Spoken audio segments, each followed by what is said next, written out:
Bismillahirrahmanirrahim. Assalamualaikum warahmatullahi wabarakatuh.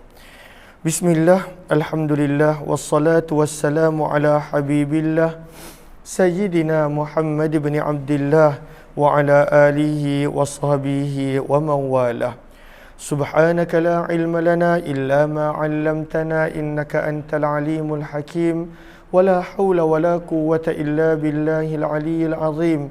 اللهم رب اشرح لنا صدورنا ويسر لنا أمورنا واحلل عقدة من ألسنتنا يفقه أقوالنا.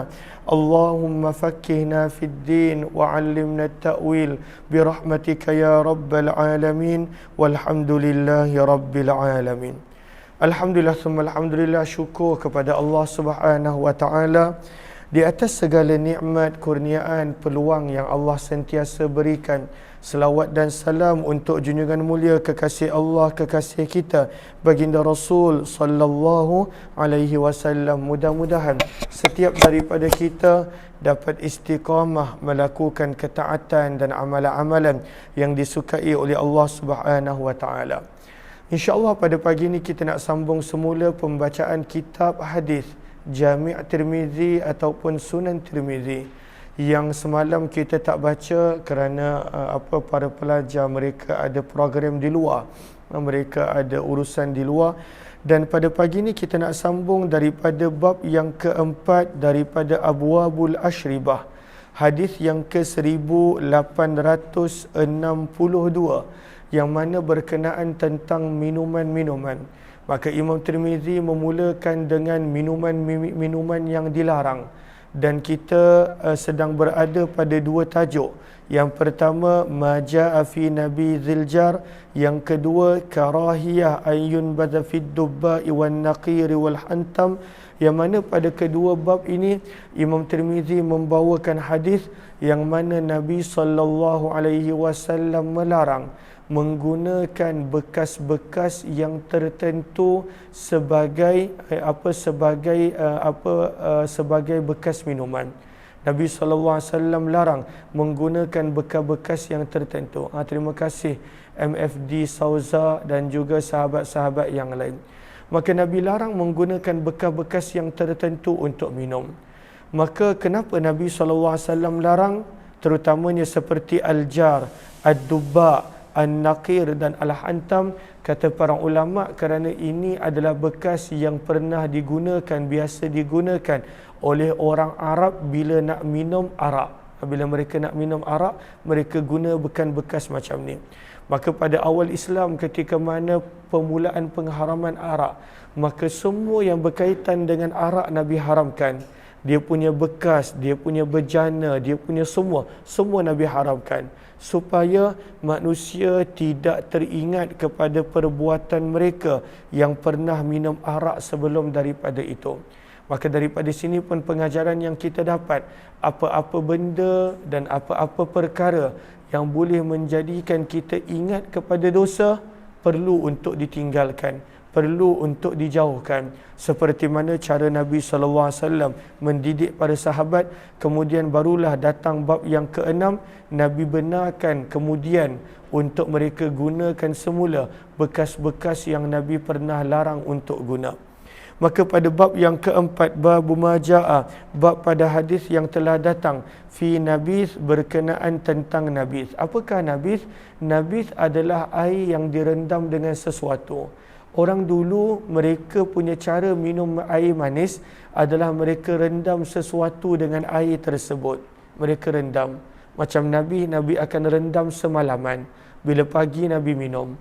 Atau kalau Nabi pada waktu pagi Nabi rendam, malam Nabi minum, maka air tersebut akan menjadi manis. Maka Nabi pernah berendam kurma dalam air, yang mana kita jarang buat. Sebab kita zaman kita dah ada blender, dah ada mixture, dah ada macam-macam yang pada waktu itu kalau kita nak minum manis kita boleh beli. Tapi zaman dulu tak ada. Maka di situlah datangnya fungsi Nabi untuk minum air yang manis dengan cara yang semula jadi. Maka pada bab yang keempat, kata Imam Tirmizi, bab pada hadis yang telah datang berkenaan tentang nabis, rendaman air dengan sesuatu, buah ataupun bijian. Al-jar di dalam bekas ataupun di dalam bejana yang diperbuat daripada tanah. Istilahnya tempayan. Maka orang dulu dia biasa simpan arak dalam tempayan. Al-jar adalah kullu ma yusna'u min madar. Bekas-bekas, tempayan-tempayan, bejana-bejana yang diperbuat daripada tanah. Maka orang Arab dulu mereka biasa simpan arak dalam jar, dalam tempayan-tempayan tanah. Maka bila permulaan pengharaman arak, Nabi tak izinkan. Nabi kata nabis pun tak boleh simpan dalam tempayan tanah. Air putih, air biasa pun tak boleh simpan dalam tempayan tanah. Nabi tak nak para sahabat untuk ingat kepada arak yang pernah mereka minum sebelum daripada itu. Itu cara Nabi SAW mendidik. Riwayat 1862, wa bi ilaihi qala hadatsana Ahmad bin Mani' qala hadatsana Ibnu Ulayyah wa Yazid bin Harun qala hadatsana Sulaiman at-Taimi an Taus anna rajulan, sesungguhnya seorang lelaki telah datang kepada Abdullah bin Umar radhiyallahu anhuma lalu berkata, naha Rasulullah sallallahu alaihi wasallam an nabidhil jar, adakah Nabi melarang daripada membuat air rendaman, air nabis di dalam tempayan tanah? Faqala, maka berkata Abdullah bin Umar, na'am ya. Betulkan terjemahan yang sebelum ini salah buat. Saya ada baca semalam, maka kena betulkan terjemahan tersebut. Nabi Dziljar daripada tempayan tanah. Faqala na'am, maka kata Abdullah bin Umar, ya, Nabi pernah larang. Faqala Taus, maka berkata Taus, wallahi, demi Allah, sesungguhnya aku mendengar perkara itu daripada beliau. Dan di dalam bab ini ada juga riwayat daripada Abdullah bin Abi Aufa, Abu Sa'id Al-Khudri, Suwaid bin Ghaflah, Aisyah Ummul Mukminin, Abdullah bin Zubair, Abdullah bin Abbas radhiyallahu anhum. Hadis ini adalah hadis yang hasan sahih. Bab yang kelima lebih kurang sama, larangan pada awal Islam oleh Nabi daripada bekas-bekas yang ada kaitan dengan arak.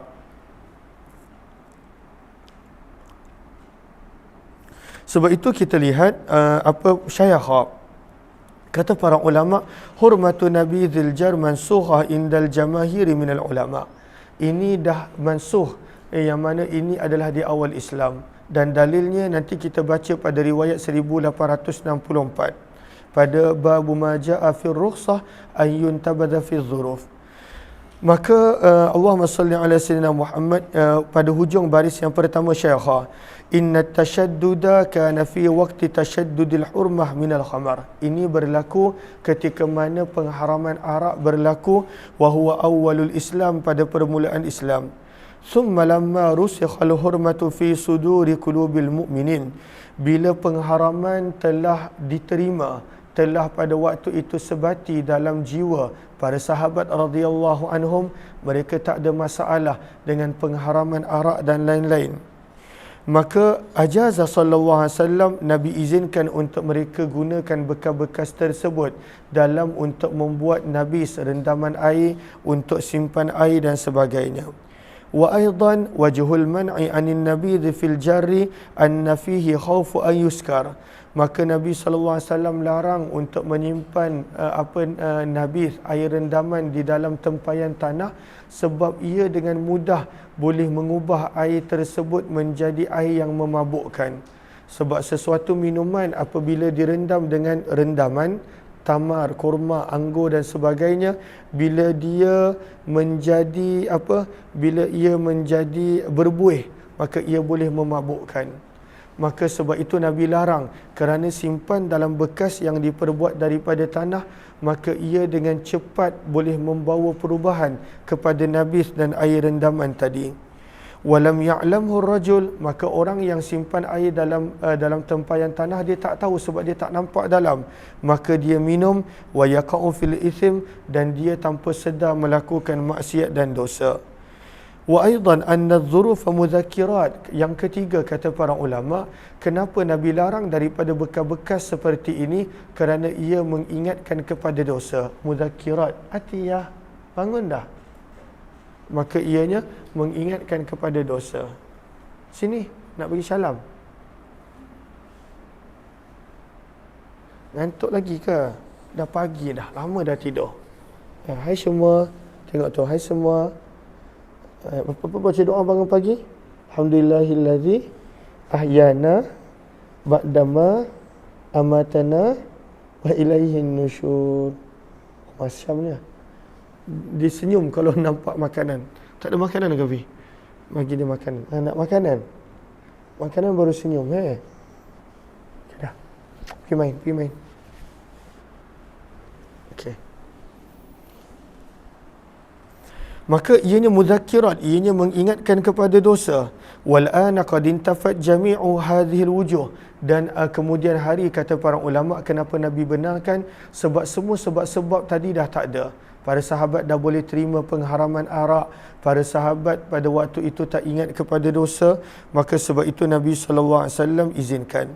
Kemudian adakah Nabi pernah buat nabis? Jawapannya ya. Sebab itu lihat pada Syaikha juga pada baris yang ketiga. Fil intibadh lin Nabi riwayat mukhtalifah. Fi ba'diha anna Nabi sallallahu alaihi wasallam kana yashrabu fi subhi. Nabi pernah minum nabis pada waktu pagi daripada air rendaman yang dibuat pada awal malam. Wa yashrabu ma yunbadhu fi awwali subhi waqtal lail, dan Nabi pernah minum pada waktu malam nabis apa yang direndam daripada awal pagi dan sebagainya. Wa fi ba'diha annahu kana yashrabu ba'da 3 ayyam. Ada ketikanya yang ini boleh letak dalam kurungan pada musim sejuk, sebab masa musim sejuk dia tidak berubah dengan cepat. Pada musim sejuk Nabi hanya akan minum air nabis, air rendaman kurma setelah berlalunya 3 hari baru Nabi minum. Maka itu berlaku pada musim sejuk. Maka ini adalah berkenaan tentang nabis dan bekas-bekas yang Nabi pernah haramkan untuk digunakan. Maka aljar bermaksud adalah tempayan tanah. Maka dia kata Imam Tirmizi pada bab yang kelima, babu majaa, bab pada hadis yang telah datang berkenaan tentang larangan ayun baza untuk membuat membuat rendaman air, membuat nabis fid dubba. Dubba ada yang terjemah pada waktu itu pelik-pelik. Ada tengkorak lah, ada macam-macam. Maka fid dubba, dubba nanti akan diterangkan dalam hadis apa itu dubba. An-nakir pun akan diterangkan dan al-hantam pun akan diterangkan. Maka ini 3 lagi bekas yang orang Arab biasa guna untuk minum arak. Yang aljar tadi mereka biasa guna untuk simpan arak, tempayan tanah mereka simpan. Adapun ad-dubba, an-nakir dan al-hantam adalah bekas untuk mereka minum arak. Maka Nabi larang kerana semua benda ini akan mengingatkan mereka kepada perbuatan mereka yang dulu minum arak. Maka Nabi SAW larang untuk menggunakan bekas-bekas ini. Sebab itu kata para ulama, benda-benda yang boleh mengingatkan kita kepada dosa kena tinggalkan. Lagu-lagu yang mengingatkan kita kepada maksiat yang pernah kita buat kena cuba untuk tinggalkan. Suasana, tempat dan keadaan yang boleh mengingatkan kita kepada perbuatan maksiat yang kita buat maka kena tinggalkan. Apa Aisyah? Lapar? Ngantuk lagi? Ngantuk? Okey dah, baring-baring. Tengok Umi. Sekejap lagi ada kelas. Okey, lalu ni tiga lagi bekas. Aljar adalah bekas yang mereka simpan arak dulu, tempayan tanah. Ad-dubba, an-nakir, al-hantam adalah bekas yang mereka minum daripadanya arak. Maka ini pun Nabi SAW larang. Saya minum sekejap. Kalau ada yang puasa, minta maaf.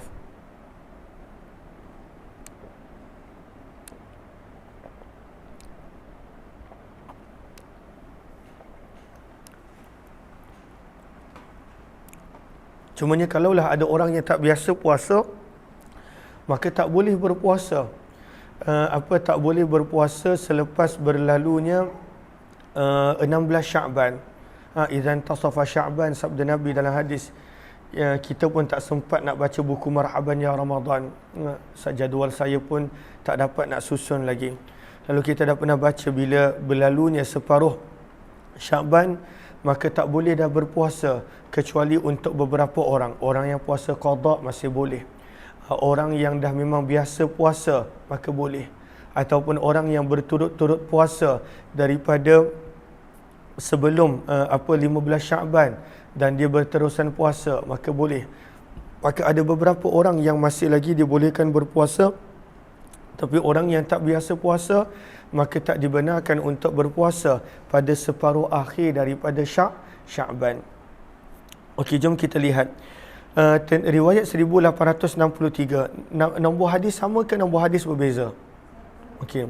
Wabi ilahi qala hadatsana Abu Musa Muhammad bin al-Musanna qala hadatsana Abu Daud at-Tayalisi qala hadatsana Syu'bah an Amr bin Murrah qala sami'tu Zazan yaqul, maka kata Amr bin Murrah, aku telah mendengar Zazan, seorang perawi, berkata, aku telah bertanya kepada Abdullah bin Umar radhiyallahu taala anhuma amma tentang perkara naha anhu Rasulullah yang Nabi pernah larang daripada menggunakannya, minal awiyah, daripada bekas-bekas.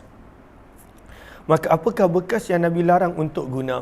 Wa akhbirnahu, dan dan Allahumma salli ala Sayyidina Muhammad, kata Zazan, dan kami minta kepada Abdullah bin Umar, wa akhbirnahu bilughatikum wa fassirhu lana bilughatina. Maka ini yang berkata adalah, perkataan ini adalah perkataan daripada Amr bin Murrah. Maka Amr bin Murrah pada waktu itu kata dengan Zazan, maklumkanlah kepada kami apa yang Abdullah bin Umar cakap dengan bahasa kamu, wa fassirhu lana, dan terangkan juga bilughatina, dengan bahasa kami, sebab mungkin dia tidak faham bahasa Arab. Maka pada waktu itu dia kata, maklumkan kepada kami apa yang Abdullah bin Umar cakap tentang bekas-bekas yang Nabi larang untuk guna, tapi terangkan kepada kami apakah bekas-bekas tersebut. Maka berkata Zazan daripada Abdullah bin Umar radhiyallahu taala anhuma, berkata Abdullah bin Umar, naha Rasulullah, maka Nabi sallallahu alaihi wasallam telah melarang anil hantamah, daripada hantamah. Maka apakah hantamah? Hantamah jelas, sebab kita baru belajar tadi, wahiyal jarrah, Nabi larang daripada menggunakan tempayan tanah. Tempayan tanah, sebab itu adalah bekas yang mereka biasa simpan arak ketika mana zaman awal Islam mereka dibenarkan minum arak. Maka Nabi larang daripada hantamah. Hantamah apa? Tempayan yang diperbuat daripada tanah. Maka itu dah jelas sebab kita dah belajar. Wanaha, dan Nabi larang anid dubba, daripada dubba. Dubba ni kita baru belajar, tapi sebab saya perasan ada pelajar yang betul-betul ikut je apa yang dia baca. Dalam bahasa Urdu dipanggil lakir ka fakir. Lakir maksudnya baris, tulisan. Fakir maksudnya adalah orang yang benar-benar berhajat dan memerlukan. Lakir ka fakir. Kadang-kala orang tu bila benar-benar berhajat dan perlukan, dia ikut membuta tuli. Padahal ada je peluang untuk buka kamus, untuk buka dictionary, untuk luangkan masa 15-20 minit untuk cari makna. Tetapi pada waktu itu dia ikut membuta tuli. Maka adalah pada waktu itu yang memberi pelbagai pandangan. Padahal dalam terjemahan dah diberikan penerangan.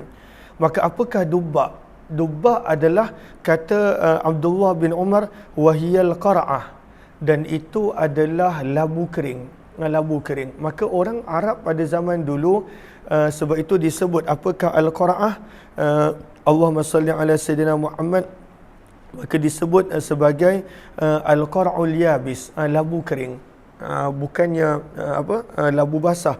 Maksudnya labu-labu yang kita biasa makan. Apa nama dia? Labu air ke labu kuning. Maka saya lemah sangat dalam nama-nama sayur-sayuran ni. Maka al-qara'ah, maka labu, orang Arab akan lubangkan tengah dia, dan pada waktu itu mereka akan keringkan dan mereka jadikan sebagai bekas minuman. Maka Nabi larang menggunakan ad-dubba, labu kering, untuk sebagai bekas minuman. Sebab itu adalah bekas yang mereka orang Arab pernah gunakan untuk minum arak. Maka itu yang kedua. Al-hantamah jelas, ad-dubba pun jelas. Lalu ada yang terjemahkan sebagai darah, tengkorak dan sebagainya. Wanaha anin nakir, dan Nabi SAW melarang daripada an-nakir. Apakah an-nakir? Maka wahia aslun nakhli, maka ianya adalah batang pokok kurma, yunqaru naqran, yang dilubangkan. Yang dilubangkan. Maka batang pohon kurma, orang Arab dulu mereka kreatif. Mereka batang pohon kurma yang dah tak guna, yang dah mati, mereka pada waktu itu lubangkan tengah dia, dan pada waktu itu mereka jadikan sebagai tempat untuk mengisi arak, dan mereka minum arak daripada batang pokok kurma yang telah dilubangkan. Au yunsaju nasjan, yunsaj maksudnya dianyam, ataupun batang pohon kurma yang dianyam. Tapi kata para ulama hadis, di sini sebenarnya ada kesilapan pada periwayatan. Sebab itu kita lihat Sahara pada baris yang keempat daripada bawah, maka disebutkan di situ yunsaju nasjan. Sawabuhu adalah pada waktu itu bihaim muhmalah.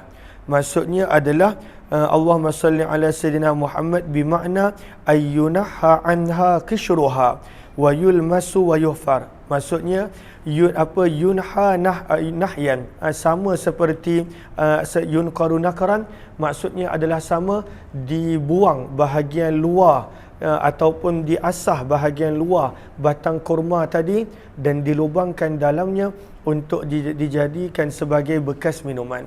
Maka ini adalah bekas yang ketiga, an-nakir. Al-hantamah, tempayan tanah. Ad-dubba, labu yang telah dikeringkan. An-nakir adalah batang kurma yang telah dilubangkan dan dibuang kulit bahagian luarnya. Dan yang keempat, yang bekas yang Nabi larang, wanaha anil muzaffat, dan Nabi larang daripada menggunakan bekas al-muzaffat. Apakah al-muzaffat? Kata para ulama, wa huwal muqayyar. Maka apakah muqayyar? Kita boleh lihat bawah tu, ay al-matli ataupun al-mutla, sesuatu bekas yang dilumurkan dengan bizaf, dengan minyak tar. Minyak tar. Orang dulu mereka kalaulah nak menjadikan bekas tu tahan lama, zaman kita minyak tar digunakan untuk buat jalan. Dan zaman dulu tar dia mungkin berbeza, maka minyak daripada tar untuk jadikan bekas tu tahan lama, bekas tu tak rosak, mereka akan lumurkan minyak tar ataupun sesuatu minyak yang khusus kepada bekas tersebut. Maka ini pun orang Arab biasa guna untuk minum arak, maka Nabi larang untuk menggunakan empat bekas ini. Lalu apakah bekas yang boleh digunakan? Maka kata Abdullah bin Umar, wa amara, dan Nabi memerintahkan jika nak membuat air nabis fil askiyah, menggunakan bekas-bekas yang diperbuat daripada kulit. Al askiyah, bekas-bekas yang diperbuat daripada kulit. Maka orang dulu mereka ambil kulit binatang dan mereka jadikan sebagai bekas minuman. Dan di dalam bab ini ada juga riwayat daripada Umar bin Khattab, Ali bin Abi Talib, Abdullah bin Abbas, Abu Sa'id, Abu Hurairah, Abdurrahman bin Ya'mar, Samurah bin Jundub, Anas bin Malik, Aisyah, Imran bin Husain, A'idh bin Amr, Hakam al-Ghifari, Maimunah radhiyallahu ta'ala anhum. Hadis ini adalah hadis yang hasan sahih. Maka dua bab ini mengenai empat bekas yang Nabi larang. Tapi adakah empat bekas ni masih lagi tak boleh guna sampai zaman kita? Sebab itu Imam Tirmizi bawakan bab yang keenam, bab maja'a, bab pada hadis yang telah datang berkenaan tentang kelonggaran membuat air nabis, air rendaman, air manis daripada rendaman buah fi dzuruf, di dalam bekas-bekas ini. Maka boleh cuba. Ia ini adalah natural. Maksudnya kita ada kurma, kita letakkan dalam dalam rendaman air. Dan jangan letak lama sebab kita berada pada negara panas. Letak malam, minum pagi. Letak pagi, minum pada waktu malam. Ianya adalah bermanfaat. Itu adalah antara air yang disukai oleh Nabi SAW. Maka tidaklah kita menggunakan gula yang banyak. Itu semua tak bagus untuk tubuh badan. Lagi-lagi gula putih. Saya pun dah lama tak makan gula putih. Pada waktu tu dah lama. Sebab kebanyakan penyakit datangnya daripada gula. Dan dah mula kurangkan gula dalam minuman. Sebab usia pun dah makin meningkat, usia pun makin tua, maka gula pada waktu itu boleh merosakkan badan. Maka cara Nabi dan para sahabat, mereka nak minum manis, mereka rendamkan buah tersebut di dalam minuman tersebut. Dan kemudian mereka minum setelah beberapa waktu. Maka kemudian hari Nabi SAW izinkan bekas ini untuk diminum. Az-zuruf di sini para pelajar boleh tulis bekas-bekas seperti tadi, hantamah, dubba, an-nakir dan juga al-muzaffat. Riwayat 1864. Wa bi ilahi qala hadatsana Muhammad bin Bashar wal Hasan bin Ali wa Mahmud bin Ghailan qalu hadatsana Abu Asim qala hadatsana Sufyan an Alqamah bin Marsad an Sulaiman bin Buraidah an abihi qala Rasulullah sallallahu alaihi wasallam, sabda Nabi sallallahu alaihi wasallam, inni kuntu nahaitukum, sesungguhnya aku pernah melarang kamu aniz zuruf, daripada menggunakan bekas-bekas seperti ini. Maka Nabi pernah larang menggunakan bekas-bekas ini kerana ianya mengingatkan kepada arak yang orang Arab pernah minum, para sahabat pernah minum. Maka sabda Nabi kemudian hari bila para sahabat dah lupa tentang arak, wa inna dharfan, sabda Nabi, dan sesungguhnya bekas-bekas ini la yuhillu syai'an, tidak menjadikan sesuatu itu halal, wala yuharrimuh, tidak menjadikan sesuatu itu haram, wa kullu muskir haram, yang sebenarnya adalah haram semua yang memabukkan. Benda yang haram adalah minuman itu, bekas-bekas tak ada kaitan pun. Maka kemudian Nabi izinkan untuk menggunakan bekas-bekas ini. Hadis ini adalah hadis yang hasan sahih. Begitu juga riwayat 1865. Wa bi ilaihi qala hadatsana Mahmud bin Ghailan qala hadatsana Abu Dawud al-Hafari an Sufyan an Mansur an Salim bin Abil Ja'di an Jabir bin Abdullah radhiyallahu anhu qala naha Rasulullah sallallahu alaihi wasallam, Nabi sallallahu alaihi wasallam telah melarang daripada menggunakan bekas-bekas yang tertentu. Fasyakat ilaihil ansar, maka beberapa orang ansar telah mengadu kepada Nabi. Faqalu, lalu mereka berkata, laisa lana wi'a, wahai Rasulullah, kami tak ada bekas lain untuk digunakan minum kecuali bekas-bekas yang Tuan larang. Itu je bekas yang kami ada, itu je cawan dan bekas yang kami ada.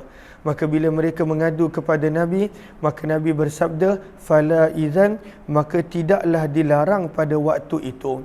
Kalau begitu maka tidaklah dilarang. Maka Nabi izinkan. Bererti larangannya Nabi bukan kerana bekas itu tak boleh digunakan. Larangannya Nabi kerana sesuatu perkara yang lain, iaitu supaya para sahabat tidak ingat kepada maksiat dan dosa minum arak yang pernah mereka lakukan. Dan di dalam bab ini ada juga riwayat daripada Abdullah bin Mas'ud, Abu Hurairah, Abu Sa'id, Abdullah bin Amr. Hadis ini adalah hadis yang hasan sahih. Bab yang ketujuh berkenaan tentang as-siqa. Apakah as-siqa? Iaitu bekas minuman yang diperbuat daripada kulit. Maka Nabi dan para sahabat mereka biasa minum bekas minuman daripada kulit. Zaman kita sesuatu yang berkaitan dengan kulit adalah harga mahal.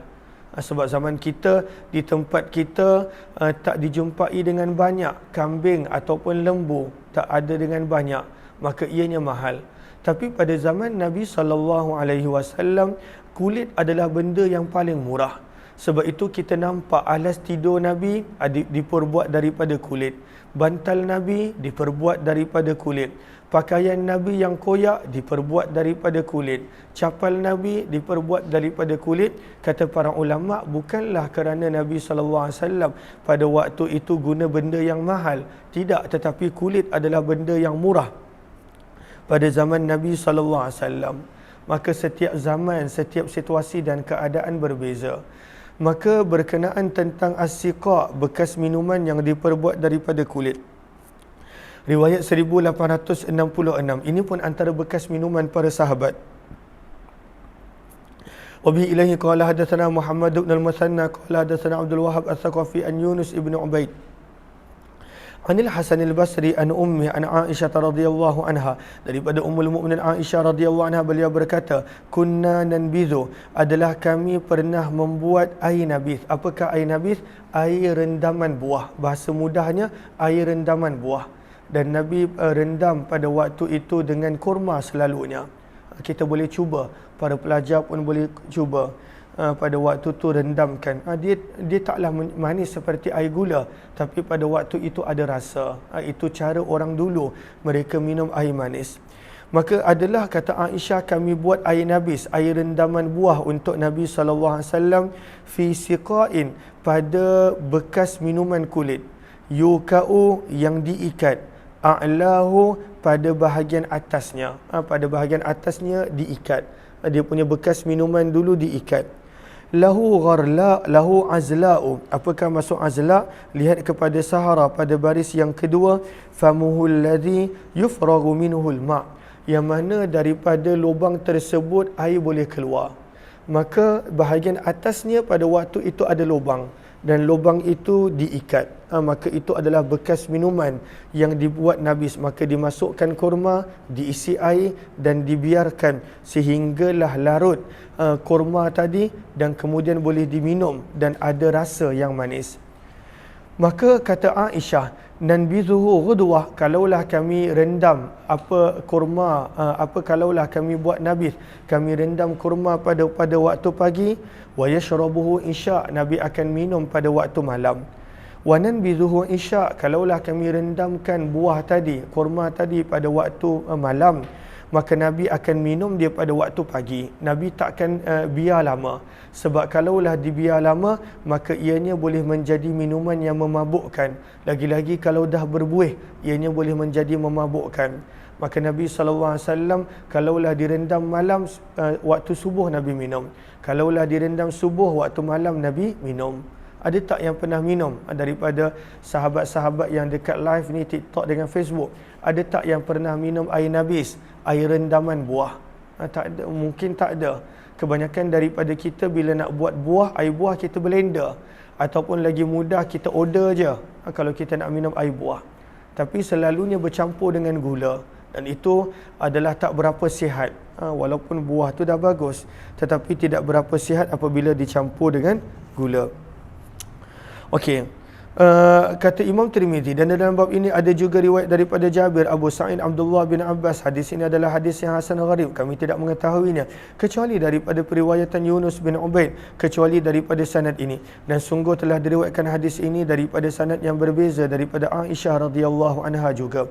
Bab yang ke-8 berkenaan tentang al-hubub. Al-hubub memberi maksud biji-bijian ataupun buah-buahan yang pernah digunakan untuk membuat arak pada zaman Nabi SAW pada awal Islam. Babu ma ja'a fil hubub, pada bijian dan buah-buahan yang pernah digunakan untuk membuat arak. Maka kenapa dibawakan tajuk ini? Supaya berhati-hati. Jangan direndam untuk menjadikan air nabis terlalu lama. Sebab ianya boleh berubah menjadi arak kalaulah direndam terlalu lama. Macam arak. Kan kalau kita tengok arak yang diperbuat bukan arak yang daripada chemical, tapi arak yang diperbuat daripada anggur. Kan kadang-kala kalau kita baca ianya direndam selama 100 tahun, 200 tahun, 500 tahun. Lagi lama direndam, lagi lama pada waktu itu disimpan, maka lagi mahal arak tersebut. Maka sama juga dibawakan tajuk ini dalam keadaan kita nak buat air nabis, maka janganlah pada waktu itu direndam terlalu lama. Riwayat 1867. Wa bi ilaihi qala hadatsana Muhammad bin Yahya qala hadatsana Muhammad bin Yusuf qala hadatsana Israil qala hadatsana Ibrahim bin Muhajir an Amir bin Sya'bi an Nu'man bin Bashir qala Rasulullah sallallahu alaihi wasallam, sabda Nabi, inna minal hintah, sesungguhnya gandum boleh dibuat sebagai arak. Wa minasyair, sesungguhnya gandum biasa ataupun bali boleh dibuat arak. Wa minat tamri, sesungguhnya kurma boleh dibuat arak, maksudnya boleh memabukkan. Wa minaz zabib, sesungguhnya kismis boleh dibuat arak, iaitu anggur yang telah dikeringkan. Wa minal asal, dan sesungguhnya madu kalaulah direndam terlalu lama pun boleh dibuat arak. Kata Imam Tirmizi, dan di dalam bab ini ada juga riwayat daripada Abu Hurairah. Hadis ini adalah hadis yang gharib. Wa bihi ilaihi qala hadatsana Hasan bin Ali al-Khallal qala hadatsana Yahya bin Adam an Israil nahwa. Riwayat 1868. Wa rawa Abu Hayyan at-Taimi hadzal hadits an Sya'bi an Ibn Umar an Umar radhiyallahu ta'ala anhuma qala, daripada Umar bin Khattab radhiyallahu ta'ala anhuma, beliau berkata, inna minal hintati khamra, sesungguhnya daripada gandum pada waktu itu bila direndam terlalu lama boleh menjadi arak. Fadzakara hadzal hadis, kemudian disebutkan hadis ini. Wa bi ilaihi qala akhbarana bidzalika Ahmad bin Mani qala, tolong tengok ada orang datang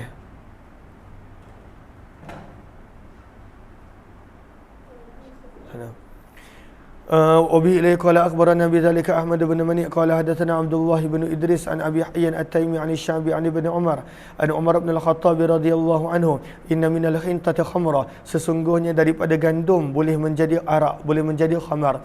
Wahada as-sahu, dan sanad yang terakhir ini lebih sahih daripada periwayatan Ibrahim bin Muhajir.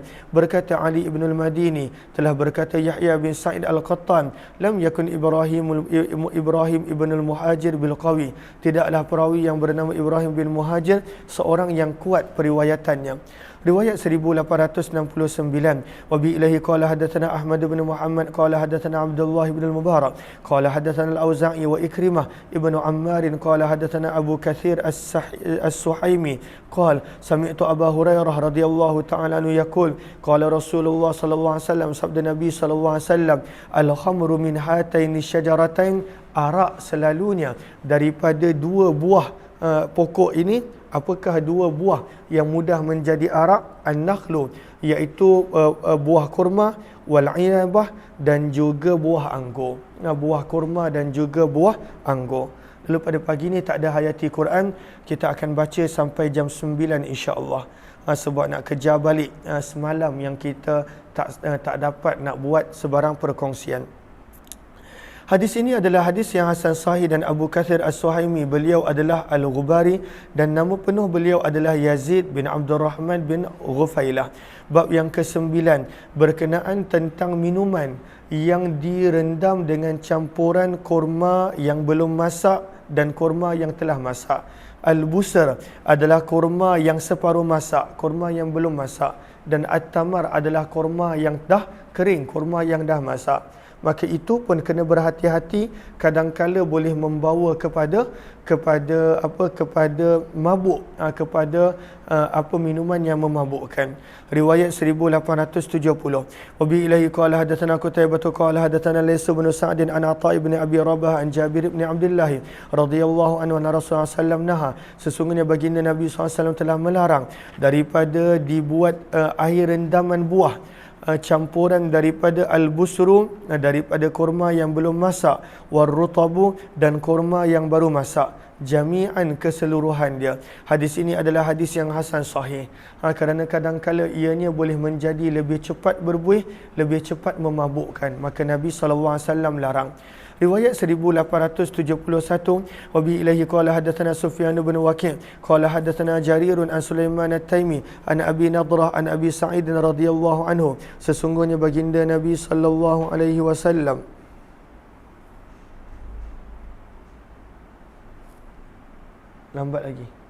sesungguhnya Nabi SAW telah melarang daripada air rendaman campuran al-busr, kurma yang belum masak, wat-tamar, dan kurma yang telah masak, an yukhlata, daripada dicampurkan di antara kedua mereka di dalam rendaman air. Wanaha, dan Nabi juga melarang daripada campuran air rendaman kismis dan juga kurma, kerana ianya akan lebih cepat menjadi memabukkan apabila dibiarkan terlalu lama. Wanaha, dan Nabi melarang daripada merendamkan air anil jirar, dalam bekas tempayan diperbuat daripada tanah.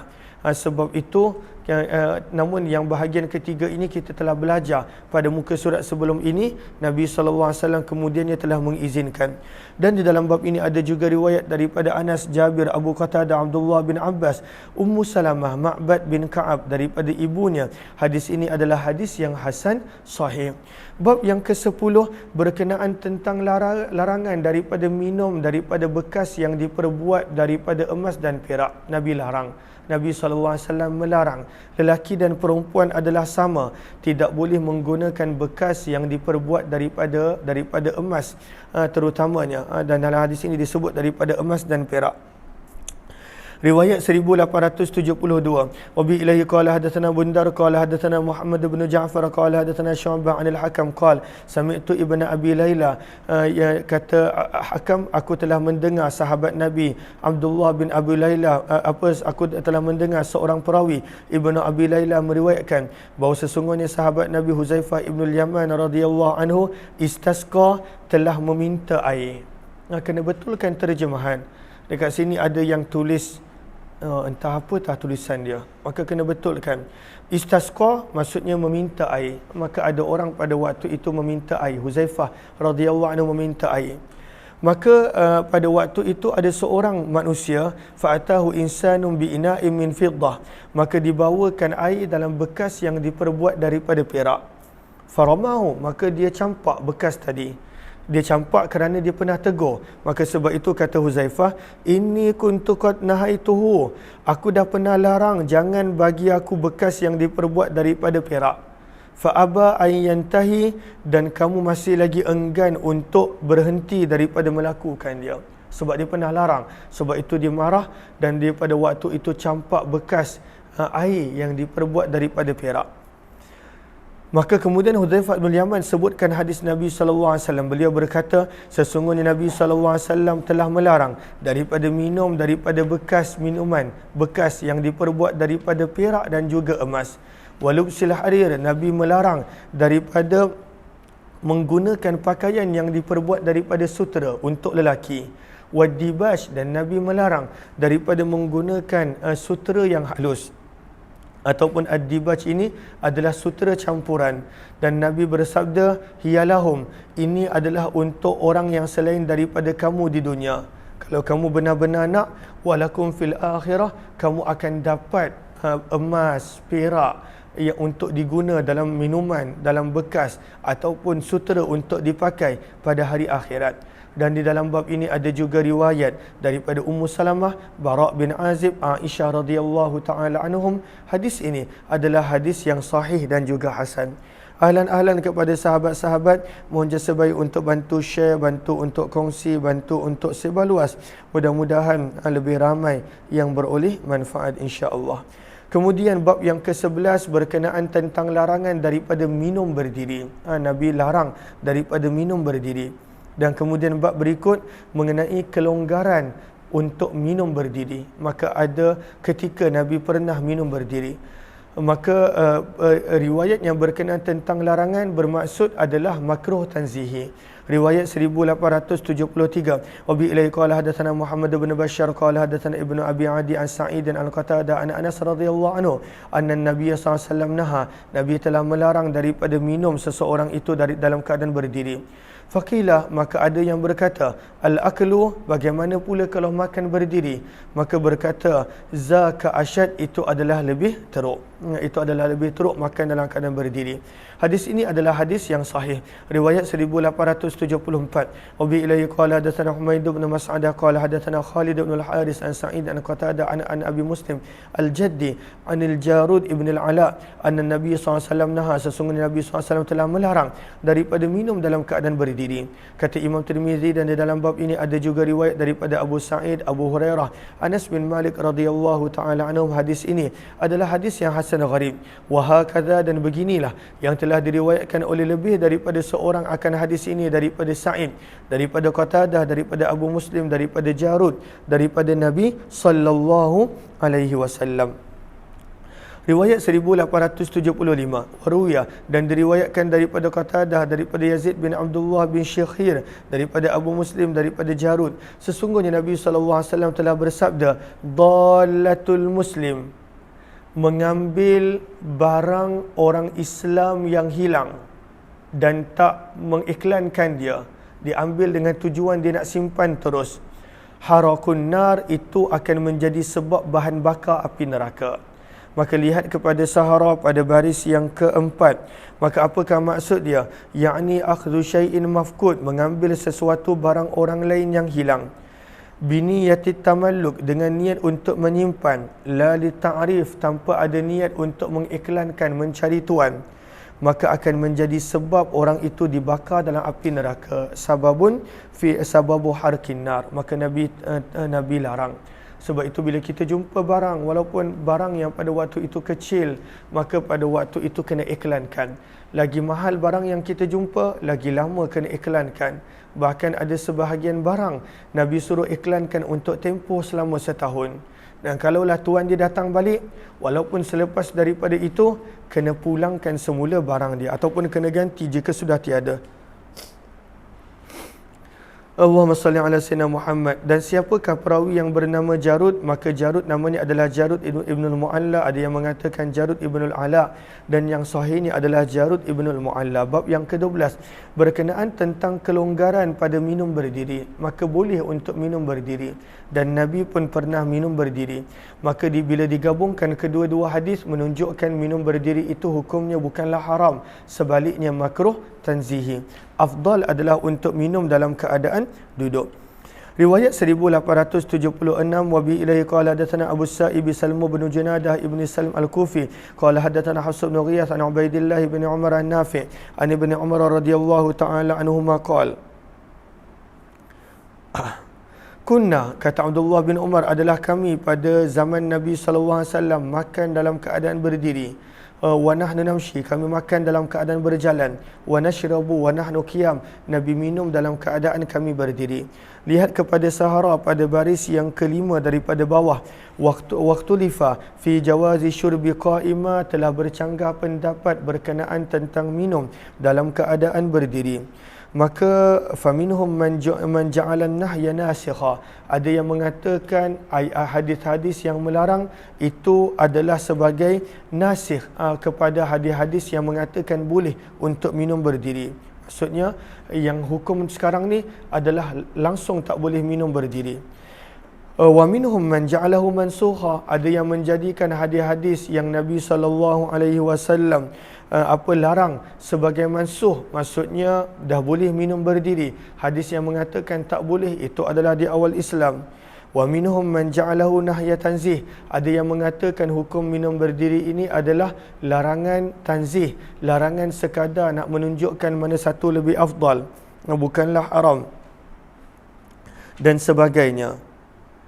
Allahumma salli ala sayyidina Muhammad. Kemudian diriwayatkan ada beberapa minuman yang Nabi pernah minum berdiri. Baris bawah tu, anna aliyan syariba qa'iman fadla ma'i wudu'ih, Sayyidina Ali pernah minum berdiri air daripada lebihan air wuduk dia. Maka orang dulu bila berwuduk dia menggunakan bekas.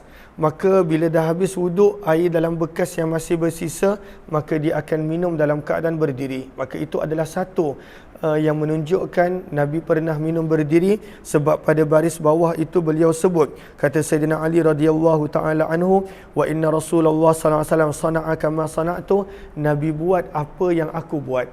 Bahawa Nabi minum berdiri, sisa sikit-sikit yang ada dalam bekas daripada air yang tak digunakan untuk berwuduk.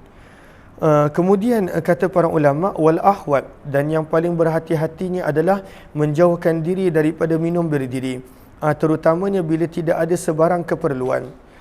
Kemudian antara lagi air yang lain yang Nabi pernah minum berdiri adalah air Zam-Zam. Maka sebab itu digabungkan, kata Mulla Ali Qari pada hujung perenggan tersebut, wa yumkinu taufiq bainahuma, dan cara untuk menggabungkan hadis yang Nabi pernah minum berdiri dengan larangan Nabi yang Nabi SAW kata untuk minum duduk. Kata Mulla Ali Qari adalah an yakunal qiyam, bahawa perbuatan minum berdiri adalah khusus untuk air Zam-Zam dan juga untuk air yang berbaki daripada air yang digunakan untuk berwuduk. Bukanlah air yang dah mengalir kat bawah tu, tapi air yang ada dalam bekas dalam berwuduk.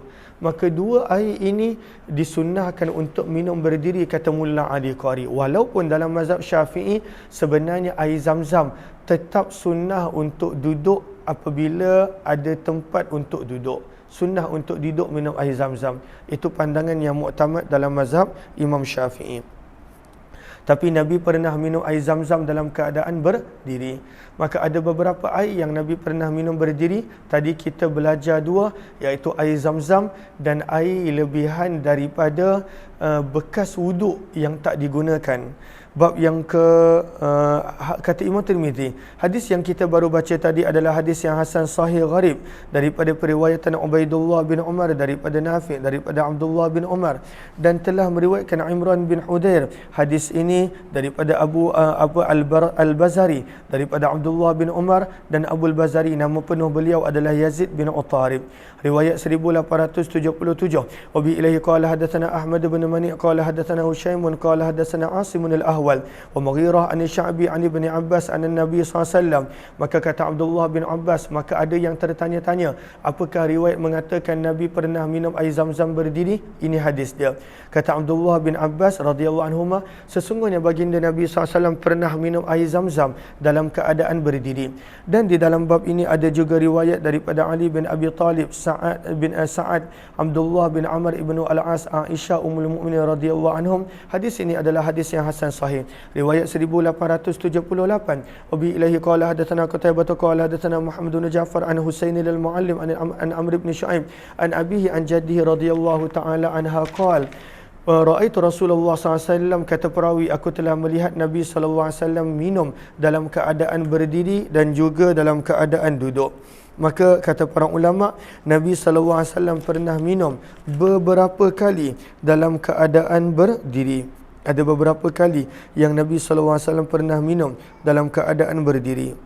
Sebab itu muka surat sebelum ni, lihat kepada Sahara pada baris yang ketiga, ruya annahu fa'ala khilafa dhalika marrah aw marratain. Ada sekali dua yang Nabi SAW pernah minum berdiri selain daripada air Zam-Zam dan lain-lain. Bab yang ke-13 berkenaan tentang bernafas di dalam bekas minuman. Maksudnya bukanlah bernafas tengah minum, bukan. Maksudnya bila bekas minuman tidak dijauhkan daripada mulut, maka bernafas. Jangan minum sekali teguk sekaligus, maka itu tak disukai oleh Nabi SAW. Maka berapa kali nak bernafas? Pada bab ini menunjukkan 3 kali. Pada bab berikut menunjukkan 2 kali. Maka bagaimanakah cara nak menggabungkannya, kata para ulama?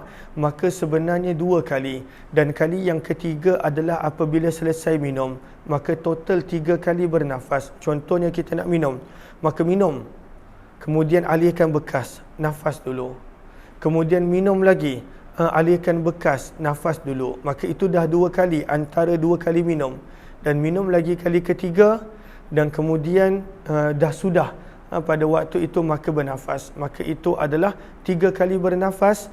Dan kalaulah nak menunjukkan sewaktu minum, maka 2 kali bernafas. Jelas ke jelas? Okey, saya tanya kepada para pelajar saya.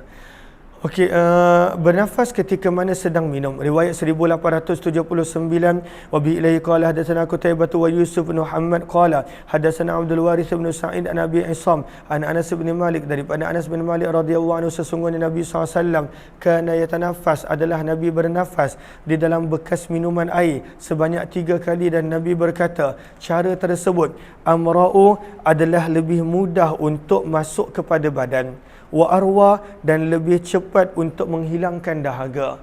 Maka kalaulah kita dahaga, jangan minum berteguk-teguk sekaligus. Dia takkan hilang dahaga.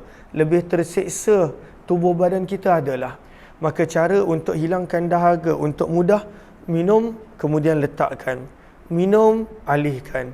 Minum kali ketiga dan kali terakhir dan letakkan. Itulah cara minum yang diajar oleh Nabi SAW. Allahumma salli ala sayyidina. Hadis ini adalah hadis yang hasan dan telah meriwayatkan Hisham Ad-Dastawai daripada Abu Isam daripada Anas, dan telah meriwayatkan Azrah bin Thabit daripada Thumamah daripada Anas radhiyallahu taala, sesungguhnya Nabi SAW kana yatanaffas fil ina, Nabi pernah bernafas ketika mana minum di dalam bekas minuman sebanyak 3 kali. Riwayat 1880, wa bi ilaihi qala hadatsana Bundar qala hadatsana Abdul Rahman bin Mahdi qala hadatsana Azrah bin Thabit al-Ansari an Thumamah bin Anas an Anas bin Malik, daripada Anas bin Malik radhiyallahu anhu, sesungguhnya baginda Nabi SAW bernafas ketika mana minum air di dalam bekas minuman sebanyak 3 kali. Hadis ini adalah hadis yang sahih. Riwayat 1881, ini teguran Nabi. Wa bihi ilaihi qala hadatsana Abu Quraib qala hadatsana Waqi' an Yazid bin Sinan al-Jazari an ibn Li'ata ibn Abi Rabah an Abi an Ibn Abbas, daripada Abdullah bin Abbas radhiyallahu anhu, beliau berkata, baginda Nabi SAW telah bersabda, la tashrabu wahidan, janganlah kamu minum satu tegukan sekaligus. Jangan minum satu tegukan habis satu cawan. Jangan. Nabi SAW tak suka, dan sebenarnya tak bagus pun untuk tubuh badan. Tak bagus pun untuk tubuh, sebab air ni dia punya kekuatan dia tersendiri. Air kekuatan kita nampak pada sebahagian tempat yang Allah uji dengan banjir. Ya Allah, uji dengan banjir. Dan Ya Allah, moga Allah gantikan apa yang mereka hilang dengan sebaik-baik gantian. Kan kita nampak air ini dia ada kekuatan dia yang tersendiri. Semua benda dia tolak, semua benda dia sapu. Walaupun kadang-kala belum lagi dalam mana, air ini ada kekuatan yang tersendiri. Dan bayangkan kadang-kala dengan force tersebut, kita minum sekaligus dalam tubuh badan kita. Apa yang berlaku pada usus kita, pada dalaman kita, yang pada waktu itu begitu kadang-kala ialah kita pun dah berusia, tak jaga makan minum, dah lama tak servis, maka pada waktu itu boleh meninggalkan kerosakan pada dalaman kita. Maka sebab itu sabda Nabi, jangan minum sekaligus satu tegukan seperti mana unta minum. Walakin akan tetapi minumlah kamu 2 kali tegukan, 3 kali tegukan. Wasamu dan bacalah bismillah apabila kamu nak minum. Wahmadu dan ucapkanlah alhamdulillah apabila kamu telah memisahkan lambat lagi nah 8.55. Dan apabila kamu telah pisahkan cawan daripada mulut kamu, tu tengok siapa tu? Apabila kamu telah pisahkan cawan daripada mulut kamu, maka pada waktu itu ucapkanlah alhamdulillah. Maka macam mana cara minum dia? Bismillah, alhamdulillah, bismillah, alhamdulillah, bismillah, alhamdulillah. Maka setiap kali nak minum baca bismillah, setiap kali dah selesai minum baca alhamdulillah, sabda Nabi SAW. Dan Yazid bin Sinan Al-Jazari, beliau adalah Abu Farwah Ar-Ruwahi. Bab yang ke-14 berkenaan tentang apa yang disebutkan tentang minum sebanyak 2 nafas. Maka 2 nafas pun boleh, 3 nafas pun boleh. Riwayat 1882. Wabi ilaihi qala hadatsana Ali bin Khashram qala hadatsana Isa bin Yunus an Rishdin bin Quraib an abihi an Ibn Abbas, daripada Abdullah bin Abbas radhiyallahu anhu, sesungguhnya baginda Nabi sallallahu alaihi wasallam apabila baginda minum, baginda bernafas sebanyak 2 kali. Maka bagaimana cara nak menggabungkan antara kedua riwayat ini? Lihat kepada Arafah pada baris yang pertama, fi ba'dil ahadith, pada sebahagian hadis disebutkan 2 nafas. Pada sebahagiannya macam kita baru baca tadi ada 3 nafas. Wal jam'u, dan cara nak menggabungkan antara kedua riwayat ini adalah annan nafsas salis, bahawa ambil nafas kali ketiga adalah bila dah selesai daripada minuman. Maka itu adalah nafas yang ketiga. Allahumma salli ala sayyidina Muhammad. Kemudian hujung baris yang kedua tersebut, walam yathbut at-tanaffus fil ina'. Nabi tidak pernah bernafas ketika mana sedang minum. Ada setengah orang dia ingat fil ina' maksudnya sedang minum. Maka ketika mana tengah minum tu dia bernafas. Maka itu bukan cara sunnah dia. Maka kata para ulama, bal ikhrajun nafas, bahkan adalah bernafas ketika mana bekas minuman tadi dijauhkan daripada mulut. La fil ina', bukannya ketika mana bekas minuman tadi berada pada mulut. Kata Imam Tirmizi, hadis ini adalah hadis yang gharib. Kami minta maaf. Okey, hadis ini adalah hadis yang gharib. Kami tidak mengetahuinya kecuali daripada periwayatan Rishdin bin Quraib. Beliau telah berkata, Imam Tirmizi, dan aku telah bertanya Abdullah bin Abdul Rahman daripada Rishdin bin Quraib. Aku telah bertanya, siapakah yang lebih kuat daripada sudut periwayatan? Adakah Muhammad bin Quraib ataupun pada waktu itu Rishdin bin Quraib? Maka berkata Abdullah bin Abdul Rahman, ma akrabahuma, alangkah kedua-duanya sangat sama. Sama mereka berdua. Dan Rishdin bin Quraib adalah lebih kuat, kata Abdullah bin Abdul Rahman. Dan aku telah bertanya pula kepada Imam Muhammad bin Ismail al-Bukhari berkenaan tentang perkara ini. Maka Imam Bukhari memberi pandangan yang berbeza. Beliau berkata Muhammad bin Quraib adalah lebih kuat periwayatan daripada Rishdin bin Quraib.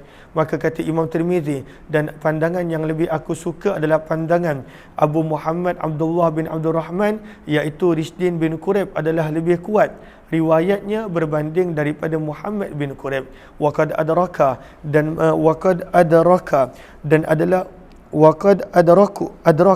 adalah beliau pernah berjumpa dengan Abdullah bin Abbas dan Abdullah bin Abbas dan pernah melihat Abdullah bin Abbas, dan adalah Rijdin bin Quraib dan Muhammad bin Quraib akhawan, adalah adik-beradik. Wa indahuma manakir, dan mereka juga ada riwayat-riwayat yang mungkar. Bab yang ke-15 berkenaan tentang larangan meniup minuman. Larangan meniup minuman. Lagi-lagi kata para ulama adalah minuman yang dikongsi, maka itu lagi dilarang. Tapi kalaulah minuman itu perlu untuk ditiup kerana terlalu panas, dan pada waktu itu memang kita yakin tak ada kotoran pada mulut kita bila kita tiup, contohnya memang kita dah bersihkan mulut kita dan sebagainya, maka tidak ada masalah untuk tiup. Panggil Aminah. Riwayat 1883. Wabi ilaihi qala hadatsana Ali bin Khashram qala hadatsana Isa bin Yunus an Malik bin Anas an Ayyub wa huwa ibn Habib annahu sami'a Abul Muthanna al-Juhani yadhkur an Abi Sa'id al-Khudri radhiyallahu anhu. Daripada Abu Sa'id al-Khudri radhiyallahu anhu, sesungguhnya baginda Nabi sallallahu alaihi wasallam telah melarang daripada meniup ketika mana sedang minum. Nabi melarang. Maka sebab itu pada Sahara, pada baris yang pertama, maka diterangkan kenapa Nabi larang. Min ajli ma yukhaf, daripada sebab dikhawatiri akan jelas daripada tiupan tadi air liurnya yang kotor. Maka akan ada orang tak suka kalaulah minuman itu minuman yang berkongsi. Dan secara ringkasnya, kalaulah kita yakin tak ada kotoran pada mulut kita, memang kita dah bersihkan mulut kita, maka tidak ada masalah untuk tiup pada minuman. Allahumma salli ala Sayyidina Muhammad. Faqala rajulun, maka berkata seseorang, al-qudhata araha fil inah, adakah kerana kotoran, apa yang patut aku buat kalaulah aku melihat kotoran di dalam minuman aku, wahai Rasulullah? Maka sabda Nabi, ahrikha, buanglah air tadi. Kalau nampak kotoran dalam air, maka buanglah air tadi. Fa inni la arwa min nafasin wahid. Orang ni bertanya lagi, wahai Rasulullah, kalaulah aku tidak merasa hilang dahaga apabila minum dengan satu tegukan sahaja, maka sabda Nabi, fa'abin al-qadah, bila kamu minum, jauhkanlah cawan daripada mulut kamu pada waktu itu, maka minum. Jangan minum sekali teguk, minumlah beberapa kali teguk. Hadis ini adalah hadis yang hasan sahih. Riwayat 1884. Wabi ilaihi qala hadatsana Ibnu Abi Umar qala hadatsana Sufyan an Abdul Karim Al-Jazari an Ikrimah an Ibnu Abbas radhiyallahu anhu anna Nabi SAW naha, Nabi telah melarang daripada bernafas dalam bekas minuman ataupun meniup dalam bekas minuman. Hadis ini adalah hadis yang hasan sahih. Bab yang ke-16 berkenaan tentang larangan bernafas sewaktu minum. Tengah minum bernafas, maka dilarang. Riwayat 1885. Wabi ilaihi qala hadatsana Ishaq bin Mansur qala hadatsana Abdus Samad ibn Abdul Warith qala hadatsana Hisham ad-Dastawai an Yahya bin Abi Katsir an Abdullah bin Abi Qatada an abihi an Rasulullah SAW. Sesungguhnya baginda Nabi sallallahu alaihi wasallam telah bersabda, idza syariba ahadukum, apabila salah seorang daripada kamu minum, maka janganlah dia bernafas di dalam bekas minuman. Jangan, kerana itu akan merosakkan, mengotorkan minuman. Hadis ini adalah hadis yang hasan sahih. Bab yang ke-17, bab majaa, bab pada hadis yang telah datang berkenaan tentang menonggingkan bekas kulit minuman. Bekas minuman yang diperbuat daripada kulit, menonggingkan. Maka orang dulu, mereka simpan air di dalam bekas kulit. Dan kenapa Nabi SAW larang daripada menonggingkan bekas kulit tersebut? Kenapa Nabi larang? Satu, kata para ulama, kerana kita tak tahu apa yang ada dalam bekas tersebut. Kita tak tahu apa yang ada dalam bekas tersebut. Maka itu adalah satu.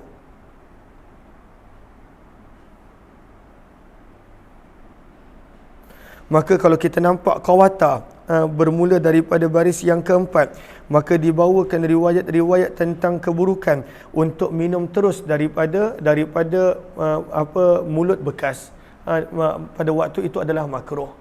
Maka kerana kita tak tahu apa dalam mulut bekas tu, tiba-tiba ada binatang terlepas masuk ke apa dan sebagainya. Sebab orang dulu bekas mereka sekadar diikat, maka ada benda boleh masuk.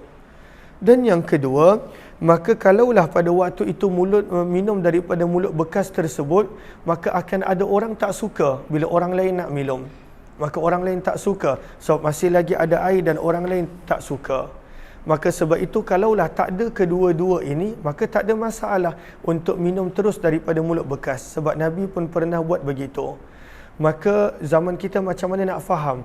Zaman kita maksudnya adalah bekas minuman yang tak nampak dalam dia. Maka jangan terus minum sebab kita tak tahu apa dalam dia. Maka pada waktu itu tuang dulu dalam cawan tengok. Sebab itu sunnah. Sebab itu kita belajar sunnah untuk minum dalam bekas yang kita boleh nampak isi dalam dia. Sebab itu kadang-kadang bila kita beli air tin, bila kita beli air kotak, bila kita beli minuman yang kita tak nampak dalam dia, maka ini menjadi pengajaran sunnah untuk kita tuang dalam cawan dulu, tengok ada ke tidak sesuatu di dalam bekas tersebut. Ada ke tidak sesuatu di dalam bekas tersebut. Maka daripada al-ikhtinas, pengajaran yang pertama, jangan minum daripada bekas yang kita tak nampak isi dia. Daripada ikhtinas bermaksud adalah jangan minum terus daripada bekas minuman yang orang lain pun berkongsi. Contohnya daripada jak, tak nak ambil cawan, terus teguk begitu. Maka itu termasuk di dalam hadis ini. Itu maksud al-ikhtinas, membengkokkan bekas air yang diperbuat daripada kulit. Ataupun pada waktu itu menonggengkan, pada waktu itu tonggeng terus minum daripada bekas, maka itu dilarang. Riwayat 1886, wa bi ilaihi qala hadatsana Qutaibah qala hadatsana Sufyan an az-Zuhri an Ubaidillah bin Abdullah Nabi Sa'id radhiyallahu anhu riwayatan, sesungguhnya Nabi sallallahu alaihi wasallam telah melarang daripada menonggengkan bekas minuman yang diperbuat daripada kulit. Apakah maksud menonggengkan? Minum terus daripada situ, minum dalam keadaan tak tahu apa isi dalam dia, ada binatang ke tidak, maka Nabi sallallahu alaihi wasallam larang.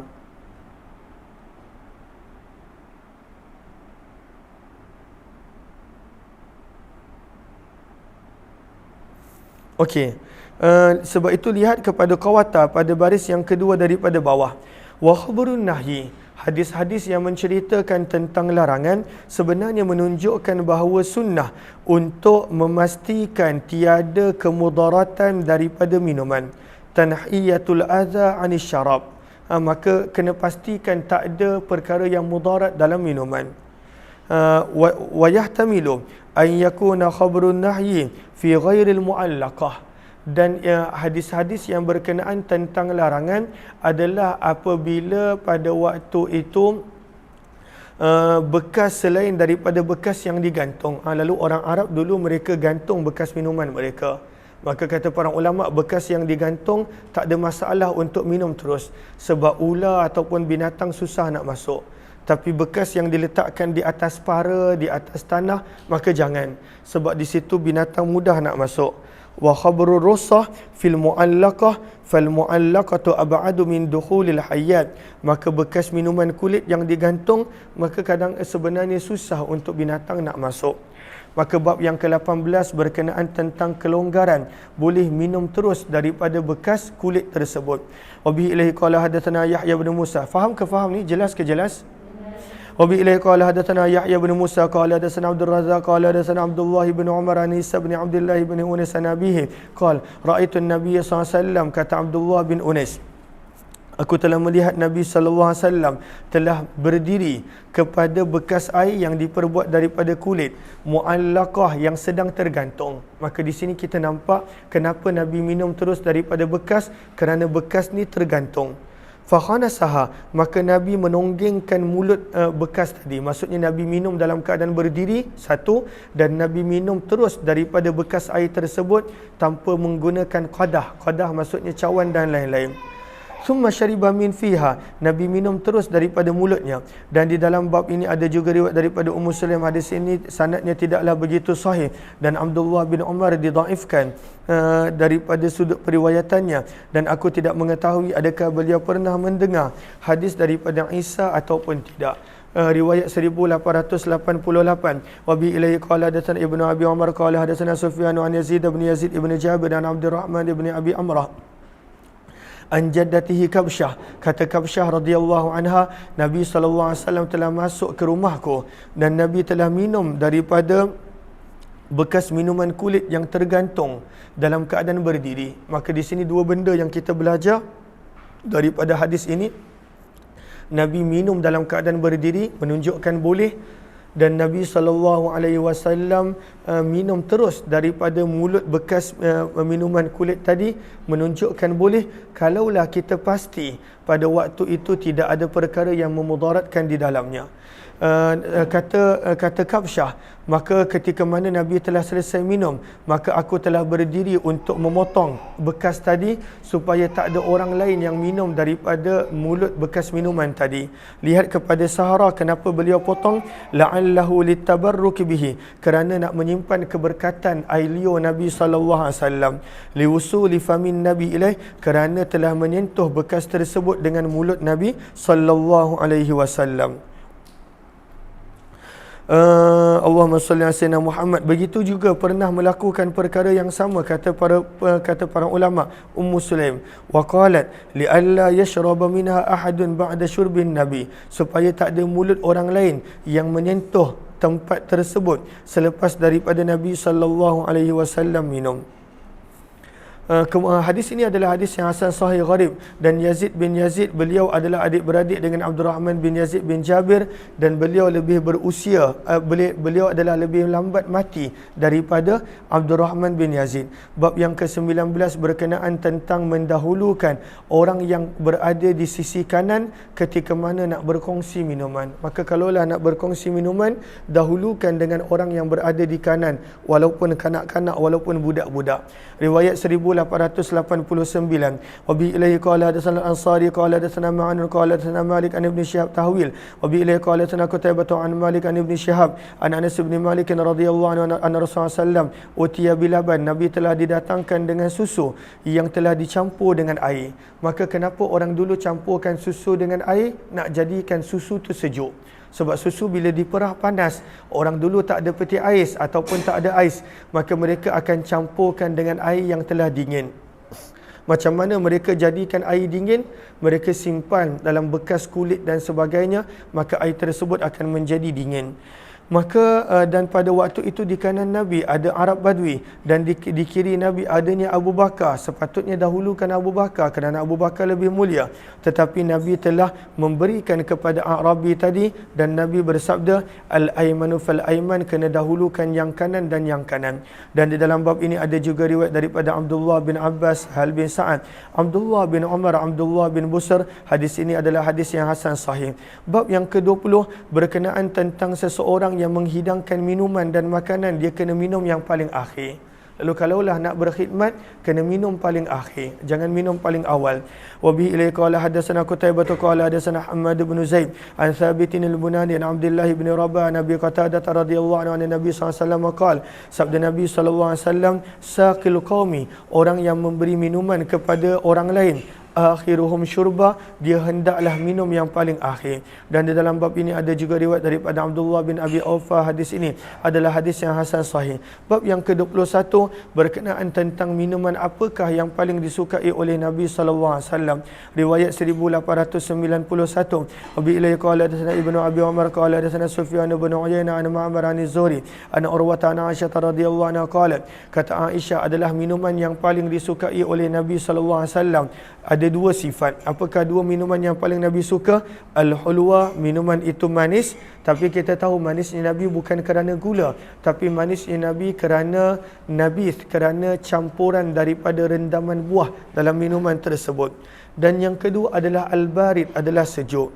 Beginilah yang telah diriwayatkan oleh lebih daripada seorang, daripada Sufyan bin Uyainah, riwayat yang lebih kurang sama, daripada Ma'mar, daripada Zuhri, daripada Urwah, daripada Aisyah radhiyallahu anha. Dan yang sahih adalah apa yang telah diriwayatkan oleh Zuhri daripada Nabi sallallahu alaihi wasallam secara mursal. Riwayat 1892. Wa bi ilaihi qala hadatsana Ahmad bin Muhammad qala hadatsana Abdullah bin Mubarak qala hadatsana Ma'mar wa Yunus an Az-Zuhri anna Nabi sallallahu alaihi wasallam, sesungguhnya Nabi SAW pernah ditanya, apakah minuman yang paling baik? Maka sabda Nabi, al-hulu, minuman yang manis, al-barid dan minuman yang sejuk. Dan beginilah yang telah diriwayatkan oleh Abdul Razak daripada Ma'mar, daripada Zuhri, daripada Nabi secara mursal. Dan sanad yang kedua ini lebih sahih daripada periwayatan Sufyan bin Uyainah rahimahullahu ta'ala. Kita akan sambung berkenaan tentang berbakti pada ibu bapa selepas daripada ini insya-Allah. Terima kasih semua. Jumpa lagi jam 9.30. Ada perkongsian berkenaan tentang Ramadan dan kita akan sambung semula 10.30 berkenaan tentang pembacaan hadis kitab Tirmizi insya-Allah. Terima kasih semua. Jumpa lagi insya-Allah.